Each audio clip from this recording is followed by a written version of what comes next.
સુરતમાં દિવાળી પહેલા ગેરકાયદેસર રીતે વિસ્ફોટક ફટાકડાનો મોટો જથ્થો સંગ્રહ કરનારા સામે અમરોલી પોલીસે મોટી કાર્યવાહી કરી છે. શહેરના અમરોલી કોસાડ આવાસ H5 ખાતેથી ₹8.59 લાખના ગેરકાયદેસર ફટાકડા જપ્ત કરવામાં આવ્યા છે. તહેવારના સમયગાળા દરમિયાન ગેરકાયદેસર ફટાકડાનો વેપાર અને સંગ્રહ વધારો કરવામાં આવતો હોય છે. આવી પરિસ્થિતિમાં પાસ પરમિટ અથવા સુરક્ષા માપદંડો વગર ખતરનાક અને વિસ્ફોટક ફટાકડાનો સંગ્રહ લોકોની જિંદગી માટે ગંભીર જોખમ ઊભું કરે છે. આવા અનિયંત્રિત સ્ફોટક પદાર્થના કારણે અકસ્માતની શક્યતા હંમેશા જ રહે છે. આ જોખમને ધ્યાનમાં લઈને પોલીસ કમિશનરેટ તરફથી ગેરકાયદેસર રીતે સ્ફોટક પદાર્થોનો સંગ્રહ અને વેચાણ કરતા લોકો વિરુદ્ધ કાયદેસર કાર્યવાહી કરવા માટે સૂચનો જારી કરવામાં આવી છે.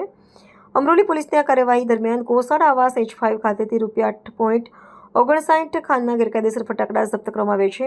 આ કાર્યવાહીમાં એક પુરુષ અને એક મહિલાની અટકાયત કરવામાં આવી છે.